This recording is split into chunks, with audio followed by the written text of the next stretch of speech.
Pocos intelectuales argentinos han contribuido con su fiel compromiso e incansable búsqueda para desenmascarar al poder.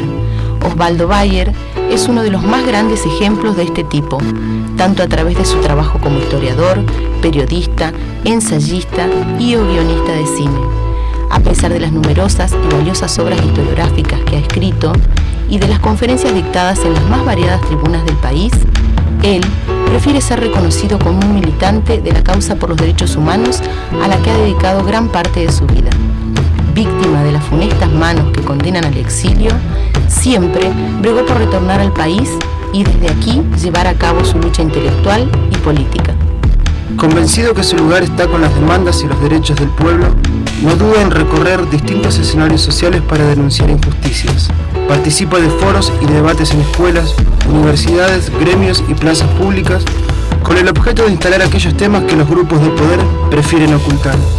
Es un intelectual que se destaca por mantener una postura coherente entre sus ideas y su conducta. Compartimos un encuentro con Osvaldo Bayer en la Facultad de Humanidades y Ciencias Sociales de la Universidad Nacional de Misiones, en la cual fue posible comprobar cada una de las dimensiones que hacen la estatura del militante, del hombre y del intelectual.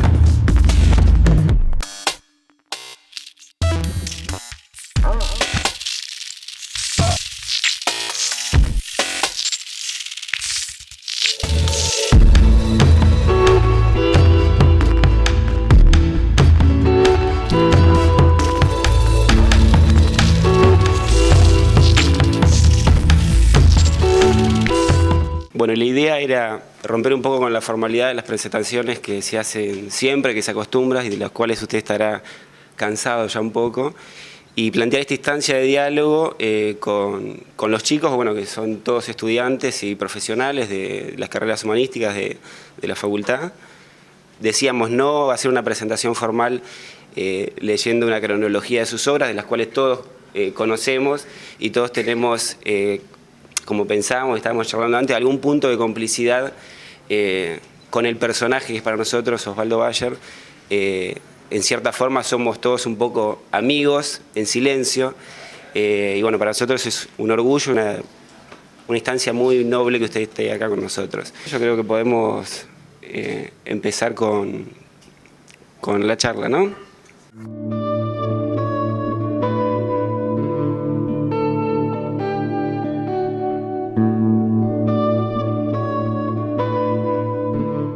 Y teniendo en cuenta que usted sufrió el exilio, digamos, yo quería saber qué nos podría comentar a ustedes, digamos, cuáles eran sus mayores anhelos y mayores pesares durante esos años, si existen hoy por hoy otras maneras de exilio, pero un exilio, digamos, con respecto, digamos, a la gente, no particular, pero en un total de la sociedad. Mire, con respecto al exilio, eso fue para mí una enorme injusticia, porque a mí se me persiguió principalmente a raíz del film La Patagonia Rebelde y de mis libros. Cuando yo supe de esto, invité a los historiadores militares y a los historiadores del Partido Radical a una reunión. Había pedido el aula magna de la Facultad de Filosofía de Buenos Aires, de la UBA, para reunirnos con un público de historiadores y de estudiantes de historia, para que dijeran en dónde, en mi investigación histórica de las huelgas patagónicas, yo había traído algún documento falso, alguna declaración falsa o algo discutible. Por supuesto no vino ninguno, nadie aceptó la discusión. Y pese a que los jueces sabemos quiénes son, ninguno fue capaz de iniciarme juicio por injurias y calumnias. Así que en ese sentido estoy tranquilo. Entonces, claro, lo otro, lo bajo, el poder, para destrozar a la verdad. Y entonces, bueno, ya había el primero que me prohibió el libro, El Severino di Giovanni, fue prohibido por el presidente Lastiri, que yo me sentí muy desgraciado, porque ser prohibido por Lastiri es lo último. Como digo, si me prohíbe Perón, bueno, más o menos, pero Lastiri me prohibió. Tengo cada anécdota de Bueno, inmediatamente después del gobierno de Cámpora, cuando sube Perón, no levantó el decreto ese de la prohibición Después va a venir la película, que va a ser prohibida. Con muchas dificultades hicimos esa filmación, es toda una novela para hacerlo. Hasta el 12 de octubre, en que fue, es decir, al principio, durante el gobierno de Perón, la película se mantuvo en el limbo, es decir, ni se prohibía ni se aprobaba. Pero al no ser tratada por el Consejo de Censura, no se podía estrenar, porque necesitaba el sello. Bueno, así que estaba en el limbo. Hasta que finalmente, 15 días antes de morir, Perón la aprobó para vengarse de unas declaraciones que había hecho su comandante en jefe, el general Leandro N. Anaya, que había dicho ante los periodistas que el ejército respondía a sus mandos naturales. Y eso se enojó mucho. Perón dijo, ¿y a quién va a responder? Bueno, entonces dijo, ¿cómo era la película que habla del tío del comandante en jefe a la patrulla rebelde? Dice, bueno, que la den en todos los cines de la República. Parece un cuento de Pago Chico, pero fue así. Muy bien. Se dio la película y fue prohibida por Isabel Perón el 12 de octubre. Y los libros también. Antes había prohibido Isabel mi libro Los anarquistas expropiadores. Se prohibió la película y ese día salimos en la lista de las 3A, condenados a muerte por las 3A, que se nos daba 24 horas para salir del país y no nos iban a ejecutar. Bueno, yo me negué a irme porque era una injusticia tremenda. ¿Por qué? Por haber hecho una investigación histórica de un hecho de 50 años atrás. Me negué, pero lo primero que hice fue que le pedí a mi mujer que se fuera con nuestros 4 hijos al exterior, porque había ocurrido lo del rector Laguzzi de la Universidad Nacional de Buenos Aires, que había salido 15 días antes en las listas de las 3A, se negó a irse y entonces le pusieron una bomba en la casa, que la bomba mató a su único hijo de 6 meses de edad. Y eso no se lo perdonó más a sí mismo Laguzzi. Dice, yo por quedarme, por hacerme el macho, perdí a mi hijo. Bueno, yo cuando leí todo eso, le dije a mi mujer, andate porque por lo menos salvamos a nuestros hijos. Pero me quedé. Pero era muy difícil, era imposible vivir. No se podía ni siquiera ir al banco a sacar dinero, había inflación. Bueno, la gente tenía mucho temor. Los amigos me daban refugio, pero me miraban como diciendo, pibe, yo tengo pibes, bueno. O como diciéndome, si escribiste la Patagonia, ahora aguántatela, porque me dieron refugio viejos luchadores anarquistas españoles, don Domingo García, en una quinta de verduras en Quilmes. Magnífico levantarme a las 5 de la mañana y ver todo ese canto de pájaros allí, el sol que salía. Pero tenía un defecto don Domingo García, era demasiado anarquista y no. Yo le pregunté, al tercer día le dije, pero don Domingo, ¿usted no compra diarios?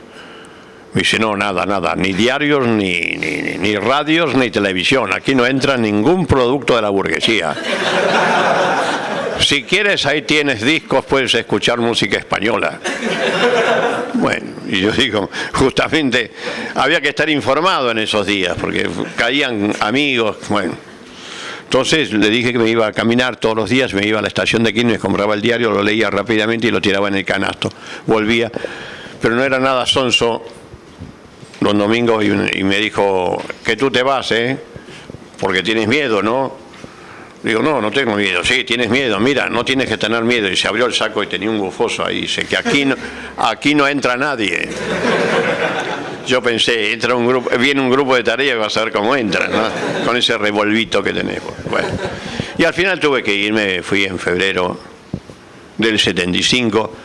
Estuve un año en el exilio, que fue un sentimiento tremendo de injusticia, porque todos los planes se terminaron. Después de la Patagonia Rebelde ya teníamos la segunda parte de la Patagonia Rebelde, con las venganzas, que es apasionante. Después íbamos a hacer la huida de Radovisky del penal de Ushuaia por los canales fueguinos, la huida en el paraíso, porque es el paisaje más hermoso del mundo. Bueno, y no pudo hacerse nada.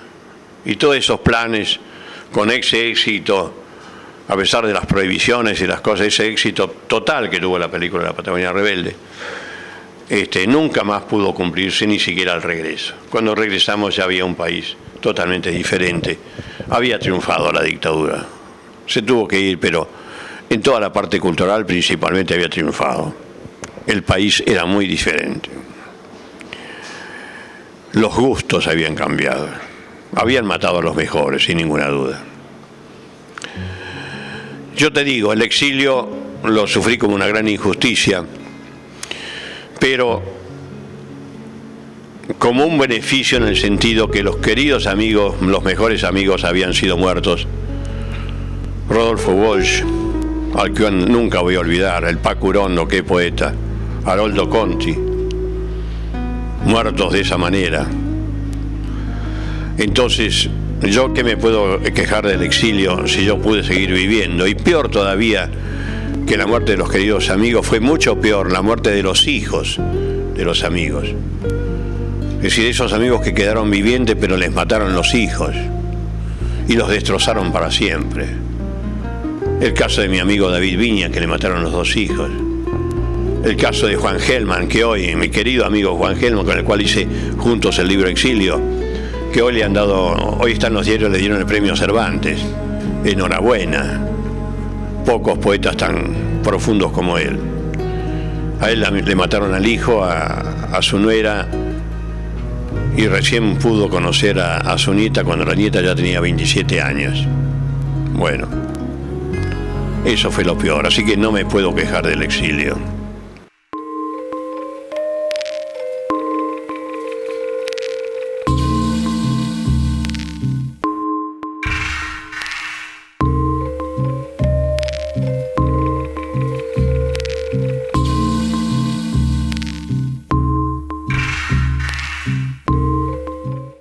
Los que sí me quejé es en el regreso encontrar que exilio para los argentinos era una especie de el exiliado, una especie de delincuente. Toda la propaganda que se hizo durante la dictadura contra el exilio, los intelectuales. El señor Ernesto Sábato decía siempre los que se escaparon. Jorge Luis Borges decía los que se fueron. Abelardo Castillo, un miserable como pocos, que se dice de izquierda, colaboró en el diario La Opinión de los militares.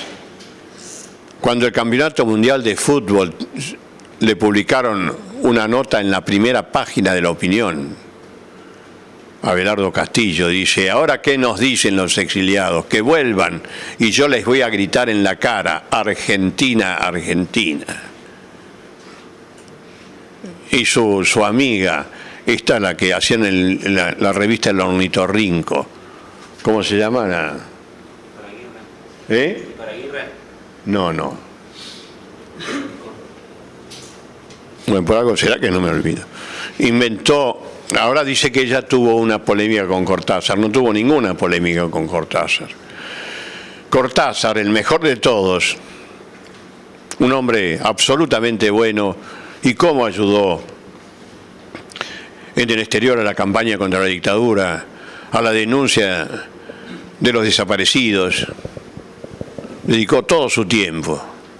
Hacíamos juntos el periódico Sin Censura en París, que lo hacían directamente Osvaldo Soriano, Carlos Gavetta, que hoy dirige esta revista, revista Le Monde de París, sí, Le Monde, Diplomatique, y Cortázar, el mejor diario que se hizo en el exilio, periódico. Bueno, él hizo un artículo donde habló del genocidio cultural en la Argentina, hablando de los escritores desaparecidos, asesinados y de los que tuvieron que marchar al exilio. Dice: se ha destruido la cultura en la Argentina. Entonces salió Abelardo Castillo y su amiga, Bueno, es muy conocida, es poetisa, diciendo que no, que los que se habían ido se habían ido por razones económicas, para ganar más dinero. Aquí nadie los persiguió, porque se sienten mejor en Europa que en la Argentina, todo así es. Y que no hay genocidio cultural. Y la humildad de Cortázar dijo, bueno, está bien, me he equivocado al hablar de genocidio cultural, porque hay muchos escritores en Argentina que han quedado. Pero de cualquier manera estoy contra la persecución que se ha hecho y la desaparición de tantos escritores, etcétera, etcétera. Bueno, cuando regresé, en octubre del 83, estaba todavía la dictadura. Una semana después fueron las elecciones.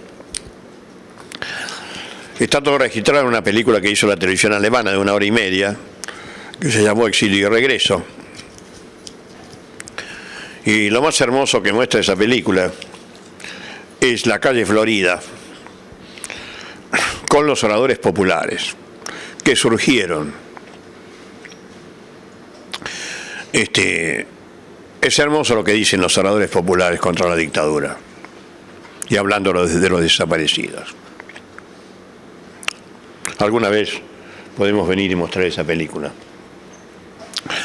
Bueno, al día siguiente que yo fui a la Sociedad Argentina de Escritores. La casa era de los escritores, siempre había sido. Yo había pertenecido durante 2 periodos a la comisión directiva cuando estuvo presidente Dardo Cunio. Entonces quería decir que fui a la casa de la Sociedad de la SADE,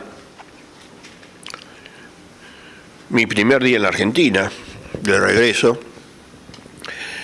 Tiene una empleada, me dice qué desea, le digo, bueno, quisiera saber si hay alguien de la comisión directiva para saludarlo. Digo, yo he estado en el exilio y he regresado ayer. Me dijo, bueno, tome asiento, señor. Bajó a los 10 minutos del primer piso y dijo, no hay nadie de la comisión directiva. Pero señor Bayer, yo tengo que decir una cosa. Usted hace 8 años que no paga la cuota. Textual, ¿eh? Digo, tiene razón, señorita, tiene razón. Mira, acá no tengo dinero, calcúleme cuánto es, mañana vengo y lo pago. Bueno, al día siguiente fui, pagué todo y dije, bórreme, nunca más. Esto lo he contado en televisión, en radio y demás. Jamás la Sociedad de Escritores me pidió disculpas por eso. Porque, claro, era una comisión que había estado bien con la dictadura. Entonces, todos aquellos que no hicieron nada, ni desde afuera ni desde adentro y todo demás, trataban de anular a todos aquellos intelectuales que algo hicieron y algo lucharon. Las crónicas del diario Clarín del señor Luis Gregorich contra los exiliados es increíble. El diario Clarín, páginas enteras. Luis Gregorich decía que Juan Gelman y los 2 Osvaldos, por Soriano y por Bayer, querían hacer del país una inmensa cárcel y que aquí trabajaban todos los escritores. Dice, todos los grandes escritores, además dice, ¿qué escritores son los que se han ido al exilio? Todos los grandes están acá. Sábato, Jorge Luis Borges, Mujica Lainez, bueno, los clásicos. Ese era el argumento de Luis Gregorich, que después fue secretario de Cultura de la Democracia, de Alfonsín. Se lo quiso nombrar primero embajador ante la UNESCO, pero como era nacido en Croacia, creo que solamente aceptaban como embajador a los nacidos en cada país. Pero no importa, fue de secretario de Cultura de la Presidencia. Alfonsín, al día siguiente de tomar el poder, hizo un almuerzo para los intelectuales en la Casa de Gobierno. No invitó a ninguno del exilio, pese a que habíamos vuelto ya unos cuantos, entre ellos David Viñas, por lo menos. A ninguno. Y salieron en varias revistas artículos diciendo que había sido una muy mala actitud de Alfonsín. Alfonsín no quiso recibirlo a Cortázar cuando fue Cortázar a visitarlo. Hasta luego a Cortázar. Bueno, yo tuve un incidente con Alfonsín en Alemania, octubre del 82, porque la Universidad de Múnich hizo un seminario que se llamó Argentina después de Malvinas e invitó a 10 intelectuales que habían estado durante la dictadura en la Argentina y 10 intelectuales que habían estado en el exilio.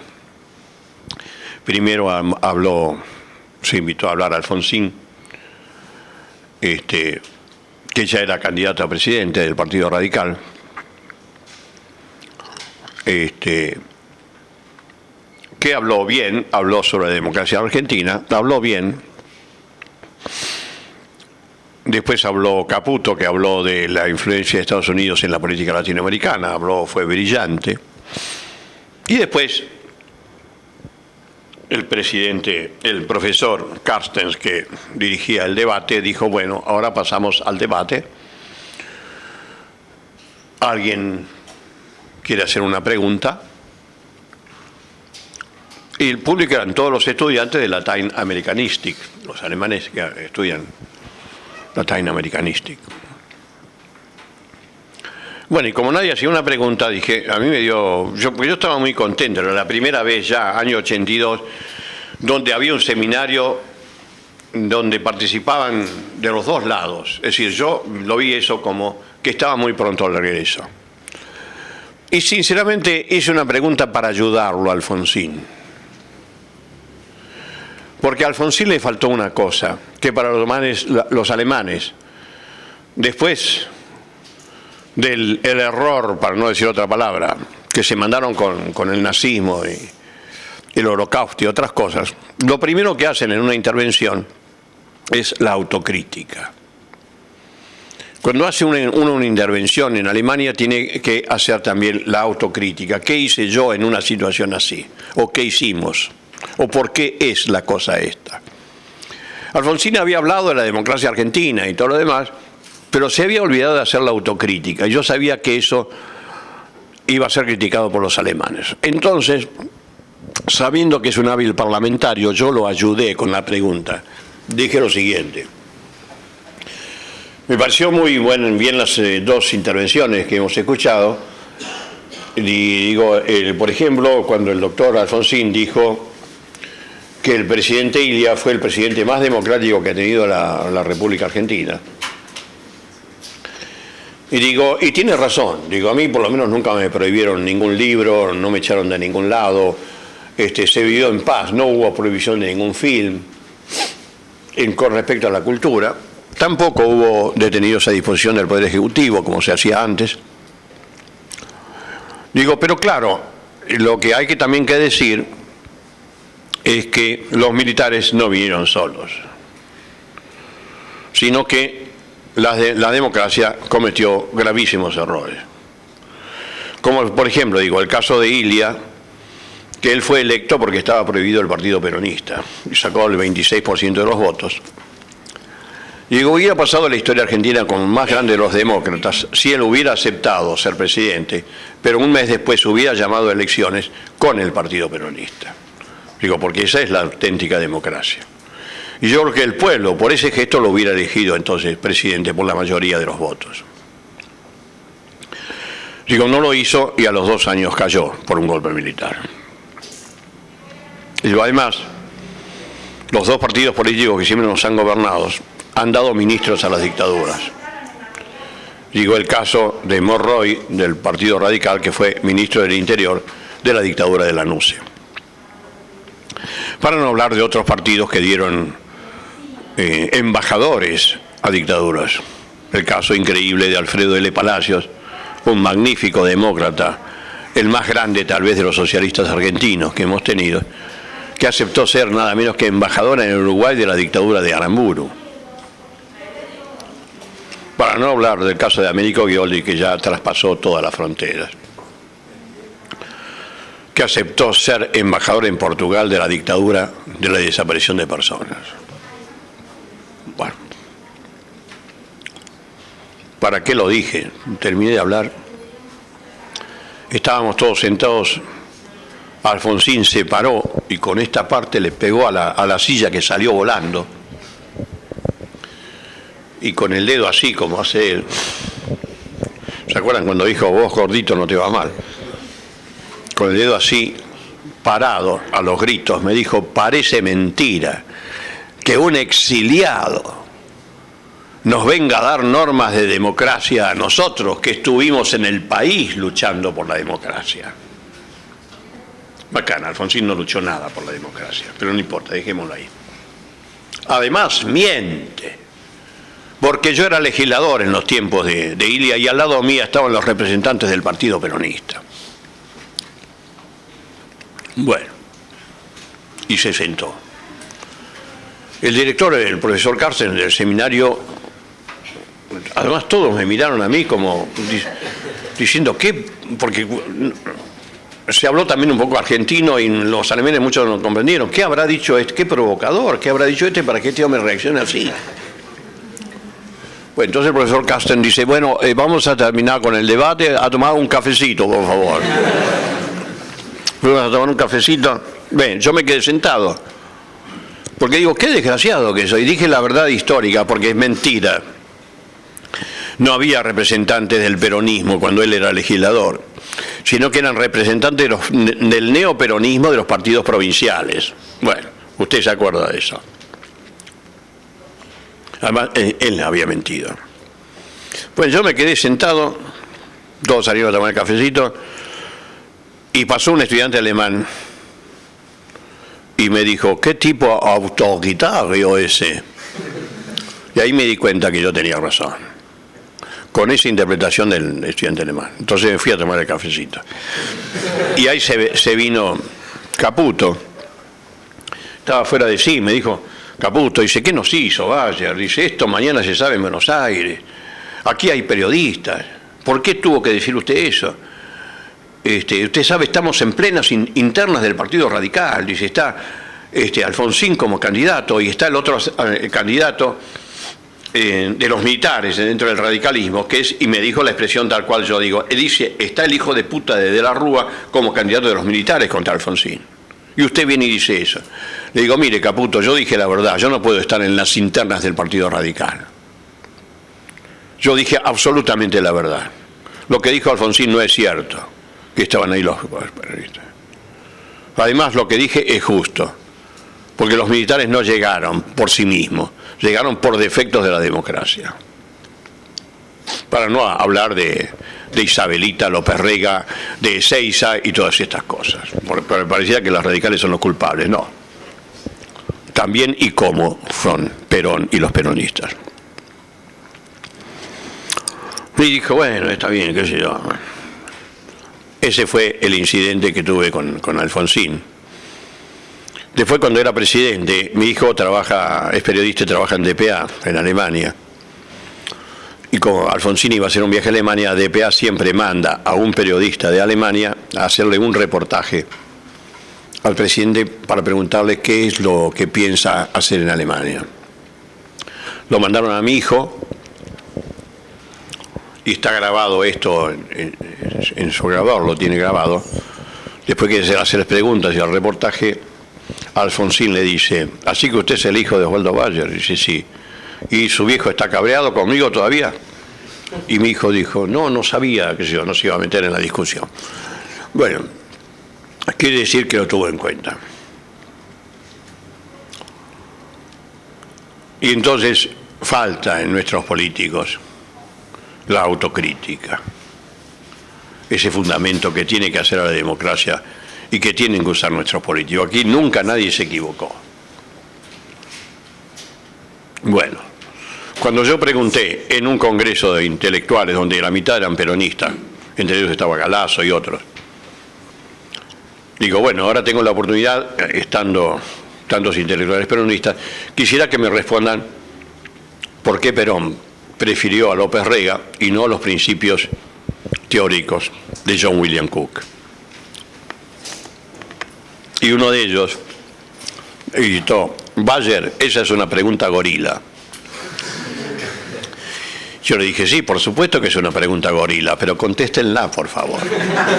No la contestaron, porque eso no ocurrió en la Argentina. Entonces, volviendo al exilio. Y la otra cosa fue, para ya terminar, la otra cosa fue que no conseguí ningún trabajo. Ni en el periodismo, ni en la docencia, nada de nada. Tuve que ir durante 4 años, ir a ganarme las divisas a Alemania durante 6 meses, volver para poder vivir en la Argentina, porque no me quería dar por vencida. Mi labor estaba en la Argentina, principalmente para el recuerdo de los tantos queridos muertos, los queridos amigos muertos por la dictadura. Yo no me podía ir a hacer vida de jubilado a Alemania, pasear por el Rin y recitar versos de Goethe. No, mi vida estaba en la Argentina.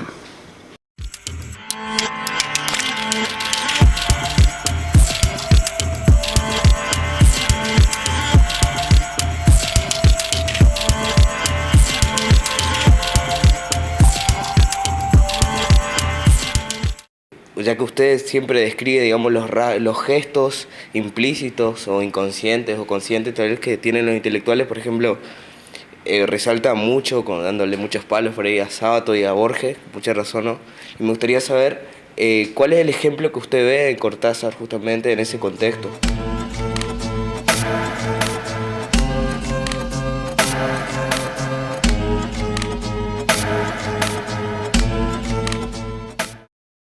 Empecemos por sí, que yo siempre me la tomo con Sábato, pero es que se lo merece. Es que se lo merece. Su saludo, su visita a Videla, decir que Sarida que es un general culto y todas estas cosas, en momentos que había tantos desaparecidos. Sus declaraciones están en los diarios, él nunca los desmintió. Después, cuando tuvo la polémica conmigo, que publicó el Diario de Madres,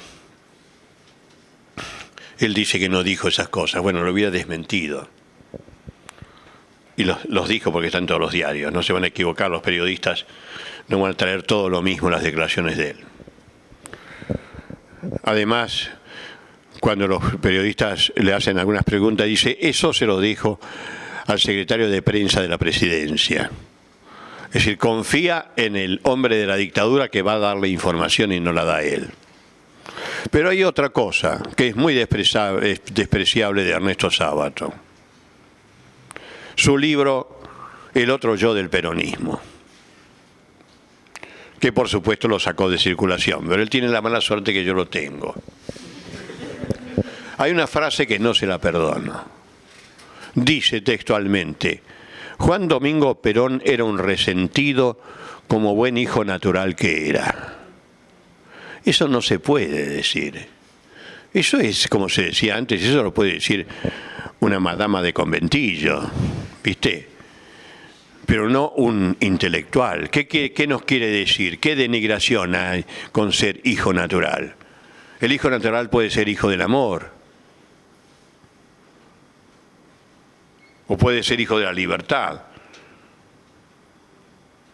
O puede ser hijo también de la casualidad, de un momento repentino del amor. Entonces, él no tiene ningún derecho a decir eso. Ustedes saben que yo no soy peronista para nada. Bueno, ahí me di cuenta que era una mala persona, con falta de amplitud. Y él se quedó en todo eso. Y tiene la polémica conmigo cuando él, en su libro sobre héroes y tumbas, pone esa anécdota. Dice, había anarquistas como Juan Olmo, que la policía lo encontró desmayado en la calle, lo llevaron a la comisaría y el médico policial constató que hacía una semana que no comía. Entonces el comisario le dijo, pero ¿cómo usted hace una semana que no come si tiene 100 pesos en el bolsillo? Entonces Juan Olmo le dijo, no, pero esa es plata del sindicato, no es mía. Dice, había anarquistas como ese, pero había anarquistas como Di Giovanni, que vestía de lujo usaba camisas de seda, se lo pasaba en clubes nocturnos. Bueno, y dice una serie de barbaridades, que son todas mentiras. Yo hice un estudio profundo de la figura de Severino Di Giovanni. Todas las fotos que hay de él, está vestido pobremente como un obrero. Jamás estuvo en un club nocturno. Cuando lo apresan, sale de nada menos que de una imprenta para hacer su periódico. Entonces yo pongo, es fácil decir, quedar bien, porque todo el mundo toma como, porque todos los años los diarios recordaban el fusilamiento de Di Giovanni y mencionaban que había sido el criminal más grande de la historia argentina, de todos los defectos. Digo, es fácil quedar bien con los lectores hablando mal de Di Giovanni. Digo, además dice que usaba camisas de seda, pero evidentemente el señor Ernesto Sábato nos informó que hubo un periodo en que todos los anarquistas usaron camisas de seda, porque dos compañeros se robaron varias cajas de camisas de la tienda de Harrods, y cuando fueron al sindicato vieron que eran camisas de seda y bueno, se las pusieron. Pero no porque compraban. Antes el macho criollo usaba camisas de seda, ¿no? Chambergo a la cabeza y traje cruzado. Era clásico. Bueno, digo, como también Beatriz Guido, ¿se acuerdan la novelista, la esposa del director de cine Babsi Torre Nilsson? Digo, que puso que Severino Di Giovanni escondía sus bombas en su piano de cola. Mirá qué finón. Entonces digo, es un disparate máximo. Es decir, primero que Di Giovanni nunca tuvo ni sabía tocar el piano, ni tuvo piano de cola y todo lo demás. Digo, pero así se luce la señora novelista Beatriz Guido. Al día siguiente teléfono, Beatriz Guido. Me dice, Osvaldo, bueno, nos conocíamos porque yo había hecho la película La Mafia con Torre Nilsson, su esposa. Me dice, Osvaldo, quiero decirle que sos un burro. Le digo, ¿por qué soy un burro? Bueno, sabés que todos los que escribimos, todos los literatos, tenemos toda la libertad de escribir lo que se nos da la gana. Y si yo quiero escribir que Severino Di Giovanni tenía un piano de cola, lo hago y que escondía las bombas. Digo, bueno, mijita, pero cambia de nombre, porque entonces eso queda en la gente. Y entonces me dice, ves que no entendés nada, sos un burro, y me colgó y nunca más quiso hablar conmigo. Bueno, y hay otros, ¿no?, que dijeron disparate sobre Severino Di Giovanni, siempre se lo tenía, principalmente las versiones policiales, los políticos conservadores, etcétera, etcétera. Bueno, sobre eso nunca me contestó Sábato, pero sé que siempre ha hablado muy mal de mí, cosa que no me importa mucho. Y lo vemos, su actitud, y lo vemos también en su prólogo del Nunca Más, que nos habla de los dos demonios. Comparar a esos jóvenes que lucharon desde adentro, desde la base, sin ninguna custodia, con esos criminales que usaron los organismos oficiales, las armas oficiales, que usaron el poder, que fueron los peores torturadores de la historia, que hasta robaron los niños y todo lo demás, comparados con esos jóvenes valientes que se habrán equivocado tal vez en sus métodos, pero que dieron su vida por más justicia en Argentina. Realmente, y por eso lo nombra Alfonsín presidente de la CONADEP, y nombra a otros como Favaloro, que Favaloro, ustedes saben muy bien, y esto lo dije en televisión cuando lo dejé en Argentina.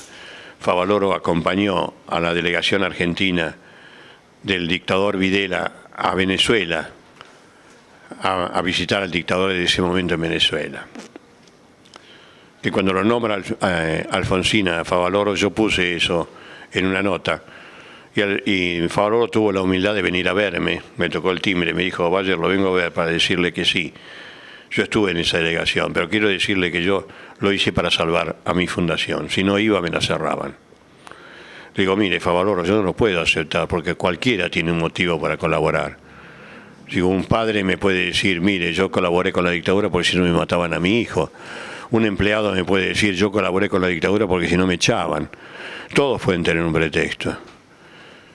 Y le dije, Heidegger dijo que bueno, que sí, que él se afilió al partido nazi, nada menos que el filósofo, ese gran filósofo Heidegger, sea el filósofo del partido nazi, porque dijo, porque si no me sacaban de rector de la universidad. Digo, hay momentos en que los llamados notables tienen que jugarse. Entonces Favaloro me miró y dijo, bueno, vaya, yo quería decirle eso solamente. Por lo menos tuvo ese gesto, pero tuvo esa debilidad. Que uno de esos que defendía a Favaloro en el juicio de, no sé si ustedes vieron lo del gen argentino, dijo, Bayer compara a esto con los tiempos nazis, que fueron muy diferentes, el nazismo no tiene ni comparación, dijo. Yo no lo comparé a Favaloro con el nazismo de ninguna cosa, sino que di el ejemplo de Heidegger. Bueno, pero siempre esas interpretaciones que se hacen.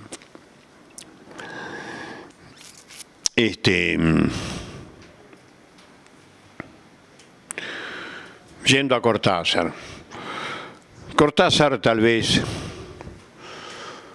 su único defecto fue irse a vivir a París y no quedarse a vivir en la Argentina.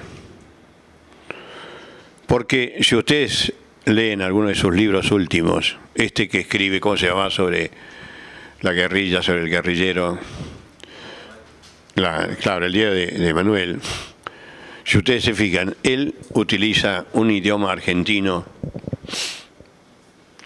de los años 40, de principios del 50, pero no utiliza el idioma que hablaban los compañeros que estaban en eso. Hablaban un idioma muy diferente en los 60 y 70. Fue como crear otro idioma.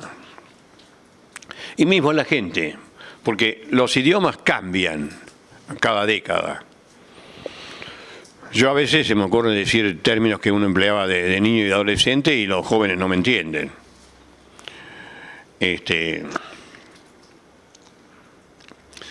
Y entonces se nota en ese libro ese idioma, digamos, de la época falso.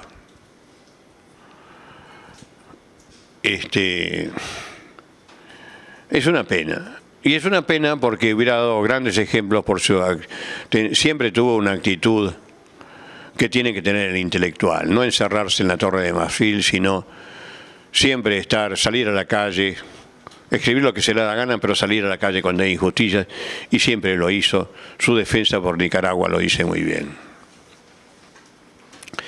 Pero en los derechos humanos y en la defensa de Latinoamérica siempre estuvo en Francia, y siempre estuvo y fue acompañado por otros intelectuales de gran renombre, como Günter Grass y como otros, algunos españoles también, en defensa de los derechos humanos en Latinoamérica. Creo que tiene que ser un gran ejemplo, haciendo esa señalización de que fue una pena de que no se quedó en la Argentina.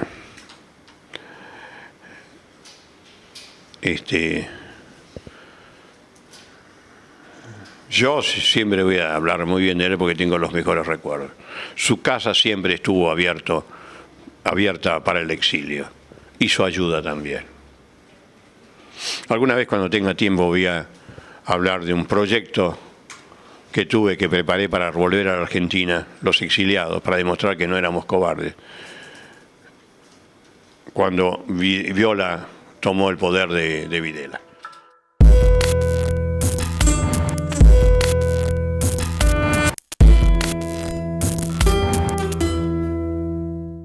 A mí me gustaría saber cuál es su opinión respecto a la política implementada por este gobierno actual con respecto a la defensa de los derechos humanos y a retomar la violación de los derechos humanos en la década del 70, como si fuese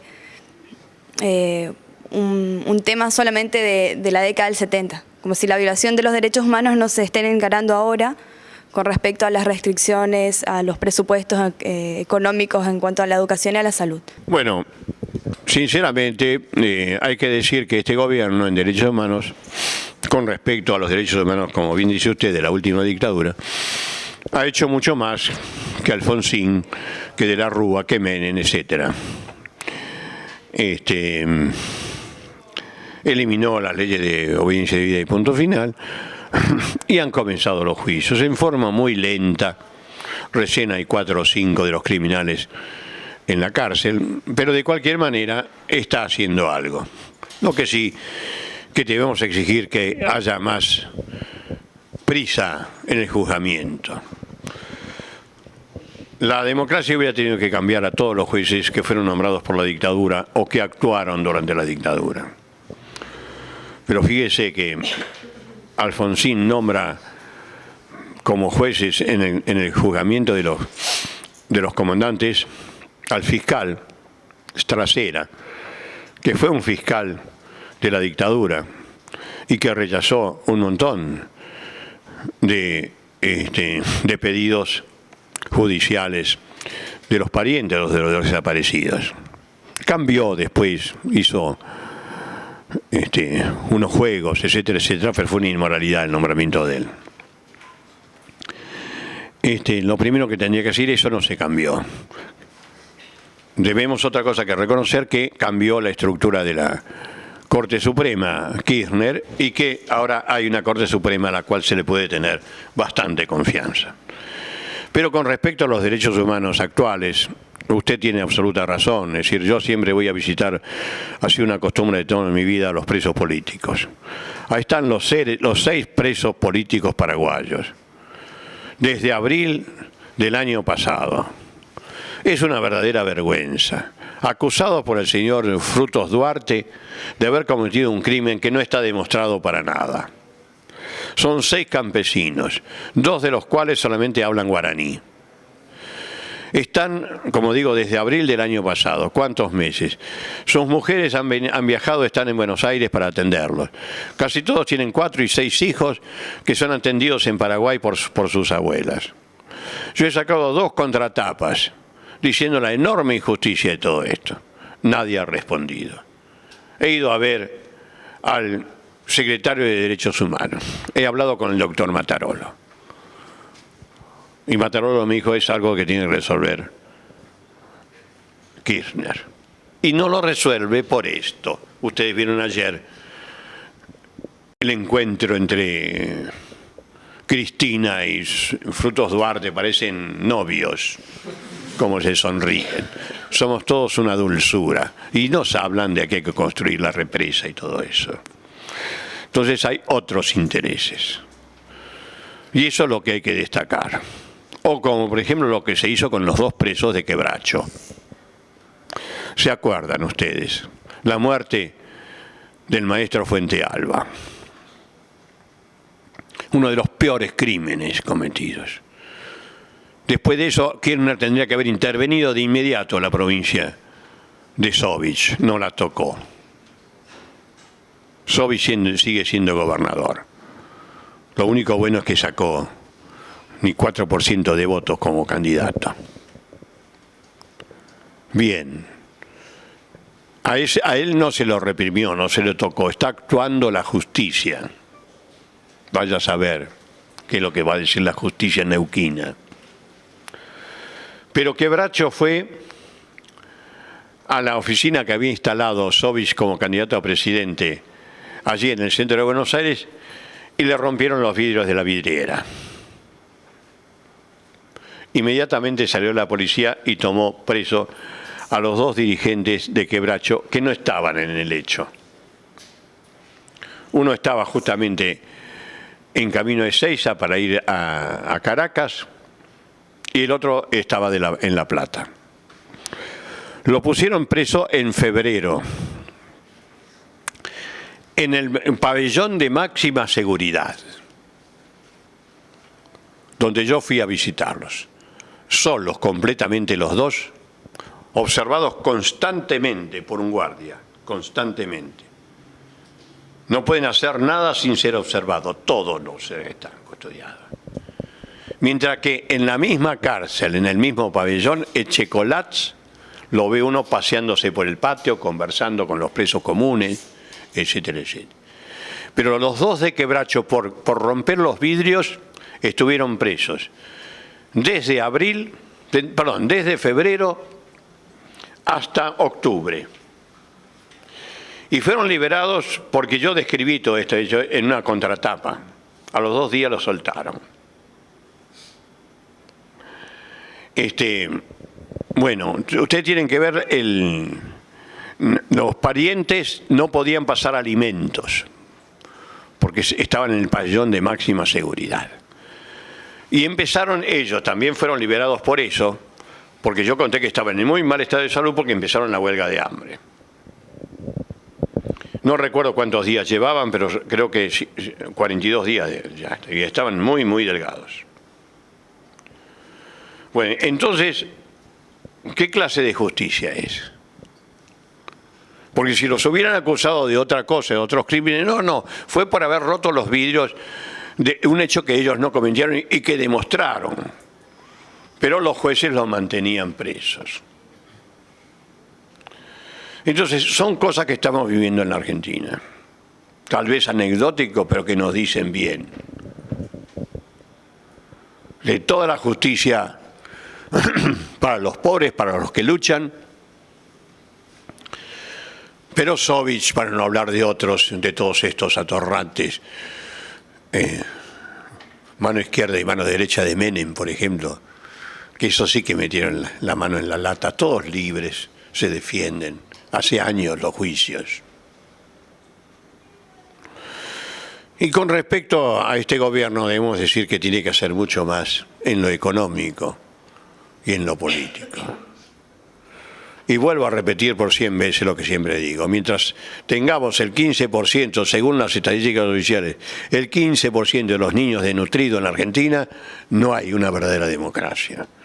Mientras haya gente desocupada en la magnitud que tenemos nosotros, no hay una verdadera democracia. Mientras sigan existiendo las villas miserias en las grandes ciudades como Buenos Aires y Rosario, no hay una verdadera democracia. La democracia no es solamente ir a poner el papelito en la urna, sino guardar los derechos de todos, respetar los derechos de todos. Y esto se mueve muy poco, señores. Como también la verdadera democratización de nuestra democracia. ¿Es democracia esta? Donde votamos al peronismo, al radicalismo o alguna oposición y después esos políticos hacen lo que quieren en el gobierno. Fíjense, este es el gobierno más reaccionario de la historia argentina en lo económico, que aplicó el sistema económico más liberal de todos, un peronista, Menem. Ahora, ¿el pueblo peronista votó ese programa? No, no lo votó. Y después, fíjense, termina Menem, cambia, la gente se elige a De la Rúa, al otro partido que nos gobierna, que nos ha gobernado siempre. ¿Y a quién llama De la Rúa como ministro de Economía? Al mismo ministro del peronismo, De la Rúa, al señor Cavallo. Entonces, ¿qué es? Una burla. Y como siempre sostengo, no sé si me repito, no lo dije todavía hoy, ¿no? Lo dije ayer a eso. Que por lo menos exigir que los políticos pongan 3 líneas en su programa. ¿Qué van a hacer con esos 3 problemas fundamentales? Los niños con hambre, la gente sin trabajo, las villas miserias. Que respondan. Y si no cumplen con lo que prometen, entonces no se lo vota más. Pero ¿qué es nuestra democracia? Es un pasearse fotográfico de los candidatos, sonrientes. Lo vieron ustedes. Bueno, no sé si habrá sido lo mismo acá, pero en Buenos Aires yo caminé 3 cuadras hasta Cabildo y Monroe y vi 19 grandes carteles de 19 candidatos, todos sonrientes, con el pelo con acondicionador, como se dice ahora, todos bien peinaditos, y un eslogan, nada más que un eslogan. Y repito, el de Patricia Bullrich toda con rulitos, sonriente, y el eslogan decía, te quiero, país. ¡Qué profundidad! Entonces dejémoslo, eso no es democracia. Y eso es lo que votamos. Para no hablar de Lilita, las barbaridades que dice a veces. Y que no sabemos tampoco qué es lo que va a hacer. ¿Cuál es el programa de Lilita? Entonces, tener partidos ideológicos que sabemos lo que van a hacer, conservadores, liberales, socialistas y socialistas verdaderos del otro lado. Entonces saber la orientación. Pero tanto el peronismo va de la extrema izquierda a la extrema derecha, como el radicalismo, que bueno, no se mueve mucho, está ahí siempre ahí. Entonces, profundizar nuestra democracia. Acompañar a verdaderos candidatos que prometen y después cumplen. Y no como lo que estamos viendo desde la creación de nuestra democracia. Ayer hablé de los defectos de nuestra democracia. Hablé de las 3 matanzas más grandes de la historia que lo hizo el Partido Radical, un gobierno democrático. La Semana Trágica, la represión de los peones rurales patagónicos y de los hacheros de la forestal. Para no hablar de que Perón se cayó la boca y no ordenó ninguna investigación de lo de Ezeiza. Un crimen despiadado lo de Ezeiza. Y el peronismo nunca ha abierto la boca sobre López Rega y sobre las 3A, no se ha hecho la autocrítica. ¿Por qué no se enseña que la autocrítica tiene que ser un paso fundamental de la democracia? El radicalismo no reconoce las matanzas patagónicas. Vino la televisión gallega a hacer una película sobre Antonio Soto, que era gallego, uno de los líderes de la huelga patagónica. Y lo entrevistaron a Alfonsín, que es hijo de gallegos, y está en la película sobre Antonio Soto. Dicen, doctor Alfonsín, ¿qué opina usted de la represión de las huelgas patagónicas que hizo el radicalismo en el año 21? Y Alfonsín contesta con 3 palabras. Dice, no me consta. Señor, si no le consta, lea los diarios de la época. Lea los diarios de sesiones de la Cámara de Diputados de febrero del 22, donde está toda la denuncia, donde están todos los fusilamientos, donde se pide de inmediato una comisión investigadora que marche a la Patagonia para que investigue cuántos muertos hay en las tumbas masivas. Y el radicalismo se retira de la Cámara y la deja sin número y no se puede votar. No puede decir un político, no me consta. Más cuando ha habido un film que dice la verdad absoluta, porque ahí estaban esperando si nosotros traíamos escenas que no están basadas en una documentación científicamente histórica, se iban a ordenar y estos jueces se iban a prohibir la película. Pero está todo basado y todo lo podemos demostrar, cada escena. Ese final de la película, donde los estacionos ingleses le cantan al teniente coronel Videla, lo mismo, Varela, for he's a jolly good fellow, porque eres un buen compañero. Que la crónica del diario Magallanes, que describe todo engolosinado, dice que los súbditos británicos, estancieros, cantaron el For He's a Jolly Good Fellow a pulmón de fragua, con todo entusiasmo. Y eso que la crónica no dice que Varela pone ese rostro como sorprendiéndose así, como diciéndose ¿a quién serví yo? Eso lo puse yo, que quiero ser siempre pedagógico, no sé si lo soy, para que los militares aprendieran algo, a quién habían servido. Fíjense, después de esa película, los militares hicieron el sistema de desaparición de personas. Como ministro de Economía, Martínez de Oz, bisnieto directo de José Martínez de Oz, primer presidente de la Sociedad Rural, que va a recibir de Roca 2.500.000 hectáreas de las mejores tierras bonaerenses, donde vivían los ranqueles. 2.500.000 hectáreas para José Martínez de Hoz, bisabuelo directo de Martínez de Hoz, el ministro de Economía, de Videla. ¿Y Menem a quién va a poner en el billete de 100 pesos? Creo que fue Menem, ¿no? En el billete de 100 pesos a Roca, no a San Martín, Roca. Y detrás del billete más caro, del billete de 100 pesos, no pone nada de las expediciones extraordinarias que ayudaron a liberar Latinoamérica. San Martín, Belgrano, o un Castelli ahí haciendo la declaración de Tiahuanaco, un documento que tendría que estar en todas las universidades del país. ¡Qué belleza! Cómo habla de los pueblos originarios, de esas culturas que hablaban. No, ¿qué está detrás del 100 pesos?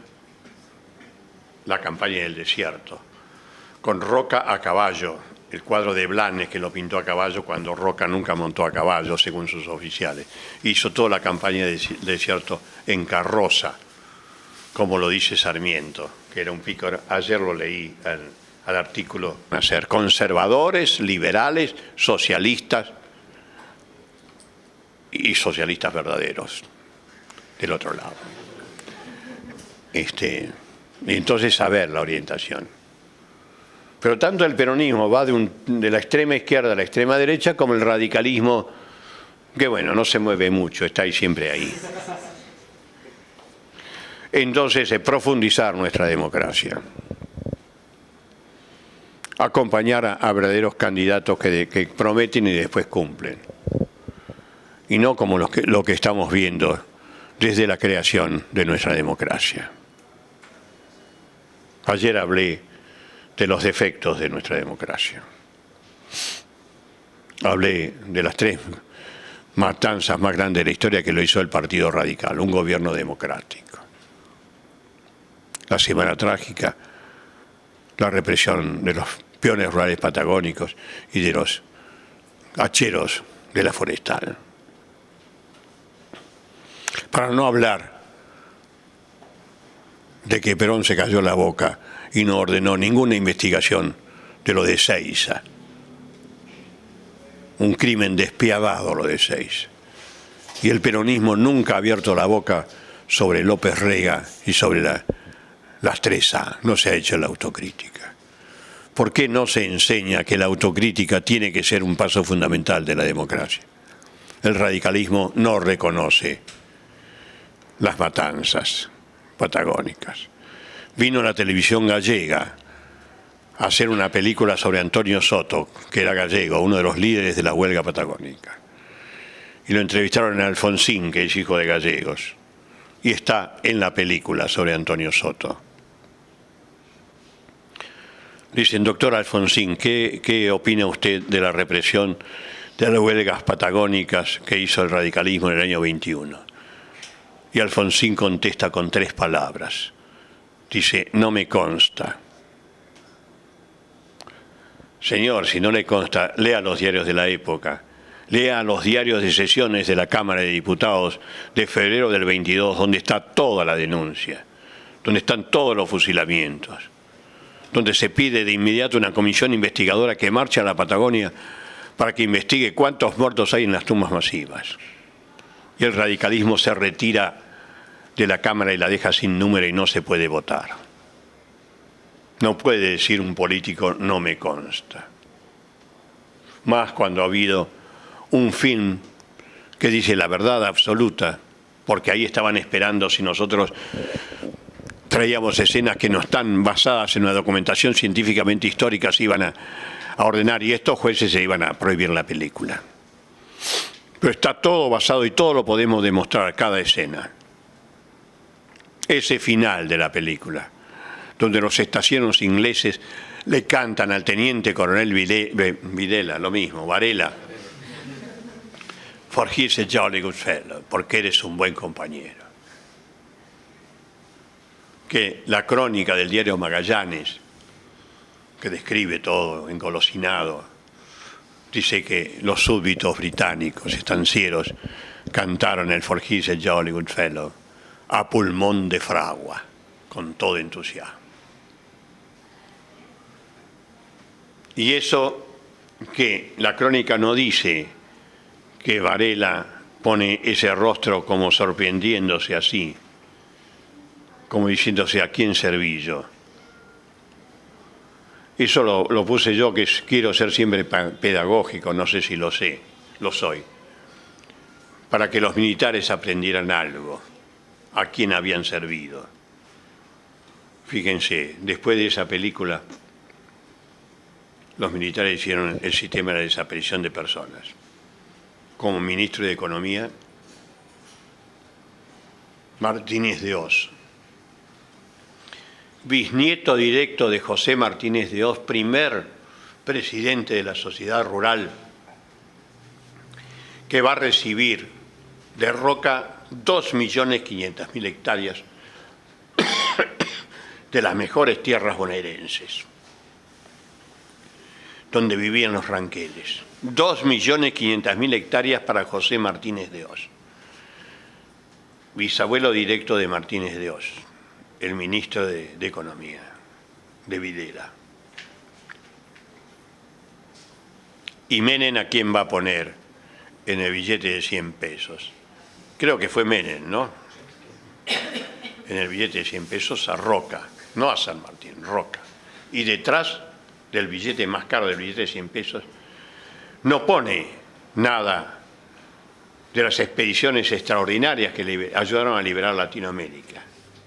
San Martín, Belgrano, o un Castelli ahí haciendo la declaración de Tiahuanaco, un documento que tendría que estar en todas las universidades del país. ¡Qué belleza! Cómo habla de los pueblos originarios, de esas culturas que hablaban. No, ¿qué está detrás del 100 pesos? La campaña del desierto, con Roca a caballo, el cuadro de Blanes que lo pintó a caballo cuando Roca nunca montó a caballo, según sus oficiales. Hizo toda la campaña del desierto en carroza, como lo dice Sarmiento, que era un pícaro. Ayer lo leí al artículo de Sarmiento que dice, ¿qué campaña del desierto si no encontraron ningún indio? Dice, fue un paseo en carroza, pero dice, después vino el reparto de la tierra. Y se hicieron los negociados en la compra del Remington. Roca va a comprar el Remington, el fusil norteamericano con que los norteamericanos diezmaron a los pueblos originarios, los Pieles Rojas, los Sioux y todo lo demás. Entonces era bueno contra los pueblos originarios. Por eso Roca trae el Remington.